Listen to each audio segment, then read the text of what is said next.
Big Bend National Park, an hour's drive from the nearest no stoplight town and only a stone's throw away from Mexico. This is a place where rivers run dry and people are scarce and dust isn't. This is way South Texas, and this is one of America's last great wild places. Before I got there, I had heard that Big Bend was one of the least visited national parks in the lower 48, and from the moment I started traveling across those trails, I could see that was the truth. After the first day, we didn't see another living soul until we were back at the visitor center getting ready to leave. And as someone who's no stranger to Austin traffic and the eerie feeling of being herded along Mopac like common cattle, I can't say that I very much missed the crowds. This was my first backpacking trip, and I'll admit I was a bit apprehensive about the whole idea. I'm someone who likes to have control over their day, and their schedule, and their food, and their everything, and Big Bend couldn't offer me any of that. Even though the park is covered with signs warning against bears and mountain lion attacks, pretty much the largest animal we saw was a Mexican blue jay, but it was a brazen little creature. At first, it perched itself on this little tree right next to us. It cocked its head and sort of stared at us. Well, being a photographer, I was shocked and awed at how friendly the bird was, so I got out my camera and started taking picture after picture. And this bird just let me get so close to it. I swear he wanted to be like my model. After a while, I started talking to him a bit, like look to the left, look to the right. Work that branch, smile pretty for the camera. But then, when lunchtime came around, I figured out what he really wanted all along. I was just chowing down on this bagel, looking at the scenery, and the jay comes out of nowhere and swoosh, flies right by my face. Then again, swoosh, swoosh, swoosh.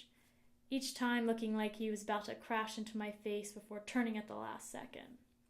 Startled, I walked away, thinking I was in its territory or something. But that wily little jay, in my haste, I left my backpack and a bag of trail mix sitting there, and the second that bird chased me off, my trail mix was his for the taking. I got outsmarted by a bird. Our first night's campsite was breathtaking.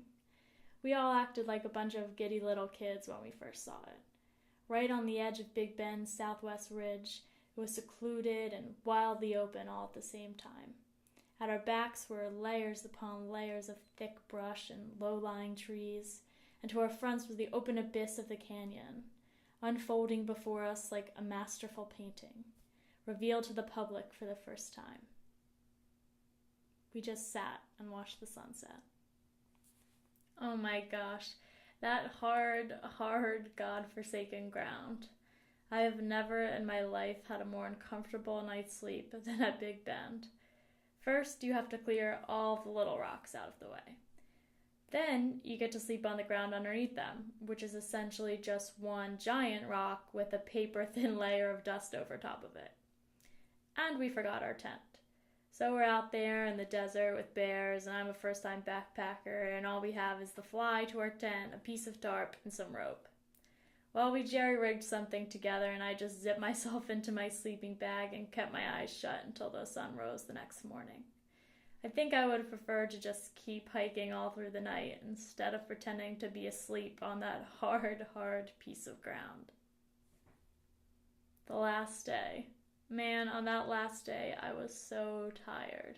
My feet were covered in blisters, my legs had grown tan with dirt, my stomach was rumbling, and my cheeks were rosy red from the sun.